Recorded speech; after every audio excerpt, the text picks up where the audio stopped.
صاحب الزمان عليك السلام أقبل إلينا عجل يا إمام. الحمد لله رب العالمين والصلاة والسلام على سيد الأنبياء والمرسلين وعلى آله الطيبين الطاهرين واللعنة الدائمة على أعدائهم أجمعين من الآن إلى قيام يوم الدين. رب اشرح لي صدري ويسر لي أمري واحلل عقدة من لساني يفقهوا قولي آمين رب العالمين. اللهم صل على محمد وآل محمد. خوب، اپنے دلوں کو مزید منور و معطر کرتے ہیں اہل بیت علیہم السلام کے کلام سے، اور جو حدیث پچھلی دفعہ پڑھی تھی اس کی ہم نے تکرار کر لی. اسی باب سے ایک اور حدیث میں آپ کو سنانے کی کوشش کرتا ہوں، اور پھر آج کا وقت ہمارا تھوڑا مختصر رہے گا، ہفتے کو میری ایک اور مصروفیت ہوتی ہے، لیکن بہرحال تو وہی باب ہے. پھر سے اصول کافی کا باب ادخال السرور علی المؤمنین، مومنین کو خوش کرنا یہ کتنا عظیم کام ہے. پچھلی حدیث ہم نے پڑھ لی. اب یہ حدیث، اس حدیث کی سند بھی بہت اچھی ہے، غالباً صحیح سند ہے. قال ابو عبداللہ علیہ السلام فی حدیث طویل، راوی جو کہ صدیر سیرفی ہیں، بعض تو دیر بھی پڑھتے ہیں، وہ کہتے ہیں کہ چھٹے امام نے ایک طویل حدیث میں ارشاد فرمایا، یعنی یہ جو حصہ ہے یہ اس کا ایک حصہ ہے، یہ پوری کی پوری حدیث نہیں ہے. اب چھٹے مولا ارشاد کیا فرما رہے ہیں، غور فرمائیے گا. اذا بعث اللہ المؤمن من قبرہ، جب اللہ تعالیٰ مومن کو اس کی قبر سے اٹھائے گا پھر کیا ہوگا. خرج معہ مثال، وہ مومن اکیلا نہیں نکلے گا قبر سے، اس کے ساتھ ایک مثال. مثال کا لفظ مجسمے کے لیے بھی استعمال ہوتا ہے، تصویر کے لیے بھی استعمال ہوتا ہے. آپ نے اردو میں بھی تمثال، ان کے تمثال مبارک اردو میں بھی لفظ استعمال ہوتا ہے. تو ایک مجسمہ کا سمجھ لیں، ایک جسم اس کے ساتھ نکلے گا. یقدمہ امامہ، جو کہ اس کے آگے آگے چل رہا ہوگا. کل، اب یہ جو جسم ایک اور میری قبر میں میرے ساتھ نکل رہا ہے، یا مومن کی قبر سے مومن کے ساتھ نکل رہا ہے، یہ کر کیا رہا ہوگا. کلما رأى المؤمن ہولا من احوال یوم القیامہ، جب بھی مومن روز محشر کی کوئی ہولناکی دیکھے گا، کوئی اضطراب دیکھے گا، کوئی پریشانی دیکھے گا، تو قال له المثال، یہ جو جسم اس کے ساتھ نکلا ہے مجسمہ، یہ اس سے کہے گا مومن سے کہ لا تفزع ولا تحزن، تم پریشان مت ہو، تم غم مت کرو. یہ جو ہولناکیاں نظر آ رہی ہیں ان کو دیکھ کے تم پریشان، بولے گا میرے پاکستانیوں پریشان نہیں ہونا، ٹھیک ہے جی. وَأَبْشِرْ بِالسُّرُورِ وَالْكَرَامَةِ مِنَ اللَّهِ عَزَّ وَجَلَّ، اور تم خوشخبری لو، یہ ہولناکیاں دیکھ کر پریشان نہ ہو، تم اللہ کی جانب سے تمہیں سرور اور کرامت ملے گا، اس بات کی خوشخبری لو، تو تسلی دے گا وہ. حتیٰ یہی سلسلہ چلتا رہے گا. اب وہ میدان محشر میں گزر رہا ہے، کبھی کسی آگ کے کنویں کے پاس سے گزر رہا ہے، پریشان ہو رہا ہے، وہ اسے مجسمہ تسلی دے رہا ہے، بھائی تم فکر نہیں ہے تمہارے لیے، تم اللہ کی طرف سے خوشی کی خوشخبری لو، تم اللہ کی طرف سے کرامت کی خوشخبری لو. یہاں تک کہ یہ مومن چلتا چلتا کہاں پہنچ جائے گا، حتیٰ یقف بین یدی اللہ عز وجل، یہ مومن چلتا چلتا خداوند تبارک و تعالیٰ کے سامنے آ جائے گا حساب کتاب کے لیے. پھر کیا ہوگا، فَيُحَاسِبُهُ حِسَابًا يَسِيرًا، پھر اللہ تعالیٰ اس کا بڑا آسان حساب لے گا. حساب لینے میں اس کے ساتھ سختی، بال کی کھال نہیں اتارے گا، بس ٹھیک ہے. کبھی ہوتا ہے نا استاد پاس کرنے کے موڈ میں ہوتے ہیں، وہ بس امتحان لے رہا ہوتا ہے کہ چلو بھائی ٹھیک ہے بس صحیح ہے، آسانی سے. لجنا والے ایسے نہیں ہوتے چلے جو ہوتے ہیں. تو اللہ تعالیٰ لجنا والا نہیں بنے گا، اللہ تعالیٰ آسان حساب لے گا. حساباً یسیرا، بڑی آسانی سے، چشم پوشی کے ساتھ، تسامح کے ساتھ، نرمی کے ساتھ کہ بھائی کچھ رہ گیا چلو خیر ہے، تھوڑا سا بتا دیا چلو مان لیتے ہیں، چلو مان لیتے ہیں والے انداز میں اللہ تعالیٰ حساب لے گا. پھر کیا ہوگا، جب امتحان ہی ایسا لیا اللہ تعالیٰ نے، حساب ہی ایسا لیا، تو بندہ پاس تو ہی جائے گا ظاہر ہے. وَيَأْمُرُ بِهِ إِلَى الْجَنَّةِ، پھر اللہ تعالیٰ اسے جنت کی جانب حکم دے گا کہ جاؤ بھائی اب تم پاس ہو گئے جی، مبارک ہو، جنت میں چلے جاؤ. والمثال امامہ، وہ جو مجسمہ یا وہ جو جسم ہے وہ ابھی تک اس کے آگے آگے چل رہا ہے.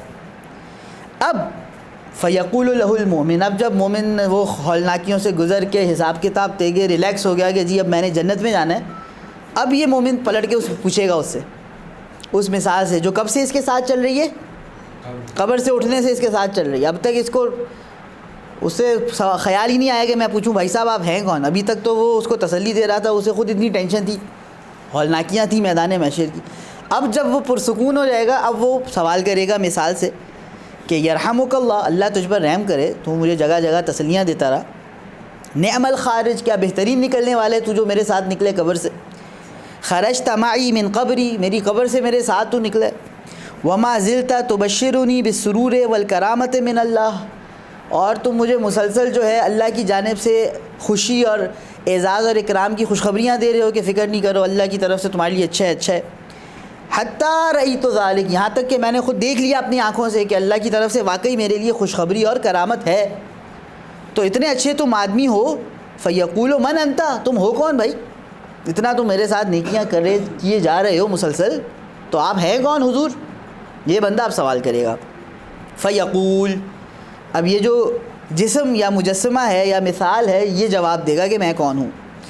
انا السرور الذی کنت ادخلت علی اخیک المؤمن فی الدنیا، میں وہ خوشی ہوں جو تم نے دنیا میں اپنے مومن بھائی کو دی تھی. وہ جو تم نے کام کوئی کیا تھا جس سے تمہارے مومن بھائی کو خوشی ہوئی تھی، میں وہ والا تمہارا عمل خیر ہوں، میں وہ والی تمہاری نیکی ہوں. خلقنی اللہ عز وجل، اللہ نے مجھے خلق ہی اس وجہ سے کیا، لأبشرک، تاکہ میں تمہیں کیا دوں؟ خوشخبریاں دوں، بشارتیں دوں. جو یہاں پر میں اور آپ ایک دوسرے کو خوش کرنے کے لیے کوئی اچھا کام کرتے ہیں، اپنے گھر والوں کو خوش کسی بھی مومن کو خوش کرنے کے لیے کوئی اچھا کام کرتے ہیں، یہ اچھا کام روز محشر قبر سے لے کر جنت تک پورا رستہ میرا ساتھ دے گا. جہاں مجھے کوئی خوف ہوگا، کوئی خطرہ ہوگا، یہ مجھے تسلی دے گا. اسی میرے عمل خیر کی وجہ سے اللہ تعالیٰ میرا حساب بڑی نرمی سے لے گا. یہ کوئی ایسا کام جو میں کروں، دیکھیں اگر علم بغیر عمل کے ہو تو وہ علم فائدہ نہیں، وہ وبال ہے. مجھے اور آپ کو اگر سمجھ میں آ رہا ہے کہ کسی کو خوش کرنے کا کتنا عظیم مقام ہے اہل بیت کی نگاہ میں، اب میرا اور آپ کا زیادہ فرض ہے کہ میں اور آپ سوچیں کہ میں کس طرح سے کسی کو خوش کر سکوں. کسی کو خوش کرنا ہمیشہ کام یہ نہیں ہے کہ بہت مشکل ہوگا تو اس کا زیادہ ثواب ہوگا. کبھی میں بہت معمولی کام سے بھی کسی کو خوش کر سکتا ہوں. سوچنے کی بات ہے، دماغ لگانے کی بات ہے کہ میں اپنی زندگی میں دیکھوں اپنے دائیں بائیں، اپنے دوستوں میں، اپنے رشتے. پھر وہی بات، میں دور جا کے سودان میں کوئی مومن رہ رہا ہے میں اسے خوش کروں، ٹھیک ہے وہ بھی بہت ثواب کا کام ہے، لیکن بھائی آپ کے سکن میں جو مومن رہ رہے ہیں آپ اسے تو خوش کریں. تو میں اور آپ سوچیں، دیکھیں، غور کریں کہ کس طرح میں اور آپ کسی مومن کو خوش کر سکتے ہیں اور ہم اس اجر عظیم کو حاصل کر سکتے ہیں. اچھا، یہ باب ادخال السرور فی قلب باب ادخال السرور علی المؤمنین، اس میں سے میں نے 2 حدیثیں آپ کی خدمت میں پیش کر دی. ایک اور جلدی سے پیش کر دیتا ہوں، اور پھر جو ہے شاید ہم اس بات کو یہاں پہ روک دیں کہ نبی عبداللہ علیہ السلام چھٹے مولا فرما رہے ہیں کہ قال رسول اللہ صلی اللہ علیہ وآلہ احب الاعمال الی اللہ، خدا کے نزدیک محبوب ترین عمل کیا ہے؟ احب الاعمال الی اللہ، سب سے زیادہ خدا کا پسندیدہ عمل. کوئی سوچے بھائی میں پوری رات نمازیں پڑھوں، کوئی سوچے جی میں مسلسل 3 مہینے روزے رکھوں، ٹھیک ہے یہ اللہ کے نزدیک پسندیدہ عمل ہے، لیکن ہم ہمیشہ مشکل میں اللہ کی خوشی تلاش نہ کریں. اللہ نے بڑی آسانی میں بھی ہمارے اور آپ کے لیے اپنی خوشی رکھی ہے. احب الاعمال الی اللہ کیا ہے؟ سرور تدخلہ علی المؤمن، وہ خوشی جو تم کسی مومن کو دے دو، تم کسی مومن کو خوش کر دو، یہ اللہ کے نزدیک پسندیدہ ترین. پھر مولا 2 مثالیں دے رہے ہیں. مولا خوشی میں میں کیا کروں؟ بھائی کسی بندے کی شادی اٹکی ہوئی ہے، میں شادی کراؤں تبھی وہ خوش ہوگا، اس کے لیے تو بڑی کھجل خواری کرنی پڑے گی، بڑی محنت کرنی پڑے گی، پریشان ہو گئے.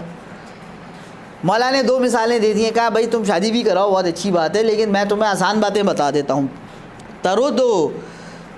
تطردو عنہ جوعتہ، تم اس کی بھوک رد کر دو. ایک بندہ بھوکا ہے، آپ نے دیکھا شام کا ٹائم ہے، دوپہر کا کھانا کھائے ہوئے بہت ٹائم ہو گئے، رات کا کھانا لگنے میں بہت ٹائم ہے، ابھی یہ میرا بیچارہ مباسی، اس کا دل مباسے میں لگ نہیں رہا، اس کو بار بار بھوک لگ رہی ہے، نہ خود پڑھ رہے نہ مجھے پڑھنے دے رہا. آپ نے بولا چلو بھائی، سامنے گئے آپ NFC میں 2 سموسے آرڈر دیے، ایک خود کھایا ایک اس کو کھلایا. کتنی سی بات ہے، الف کا خرچہ ہے. یہ کیا بن جائے گا؟ احب الاعمال الی اللہ، خدا کے نزدیک پسندیدہ ترین اس کی بھوک مٹا دو. او تکشف عنہ قربتہ, یا اس کی کوئی پریشانی ہے وہ اس سے دور کر دو. کوئی بھی پریشانی ہے, آپ نے دیکھا بھائی آپ کا دوست ہے کسی بھی معاملے میں پریشان چل رہا ہے, چارجر اس کا گم گیا, سر پکڑے بیٹھا بھائی فون چارج نہیں ہوا, اب کیا کریں, کون سی دیوار پہ سر ماریں. آپ نے اپنا چارجر اسے دے دیا, بھائی صاحب چارج کر کے واپس کر دیجیے گا, اتنی سی بات. بندہ خوش ہو گیا, جی فون چارج ہو رہا ہے میرا, بندہ بھی چارج ہونا شروع ہو گیا ساتھ ہی. ٹھیک ہے جی, تو یہ معاملہ ہے.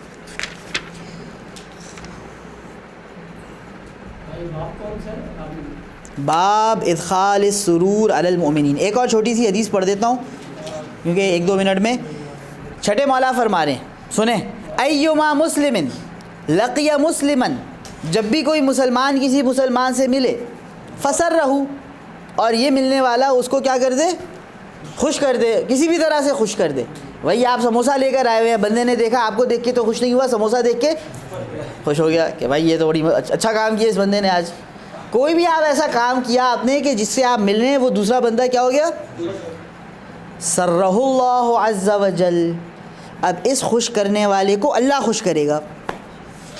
آپ کسی مومن کو خوش کریں گے, اللہ آپ کو, آپ کا کوئی سموسہ اللہ کے ہاں اٹکا ہوا ہے, اب وہ کوئی بھی سموسہ ہو سکتا ہے, وہ کوئی بھی چیز ہو سکتی ہے, آپ کا اقامہ اٹکا ہوا ہے, آپ کی شادی اٹکی ہوئی ہے, آپ کا راتب اٹکا ہوا ہے, کچھ بھی اٹکا ہوا ہے, اللہ تعالیٰ آپ کو خوش کرے گا. آپ کسی مومن کو خوش کریں. اللہ تعالیٰ سب سے پہلے مجھے پھر ہم سب کو توفیق عمل عطا فرمائے. اس کے بعد والا باب ہے باب قضاء حاجت المؤمن. انشاءاللہ اس باب کو ہم کچھ حدیثیں کوشش کریں گے کل مباحثتاً آپ کی خدمت میں پیش کریں.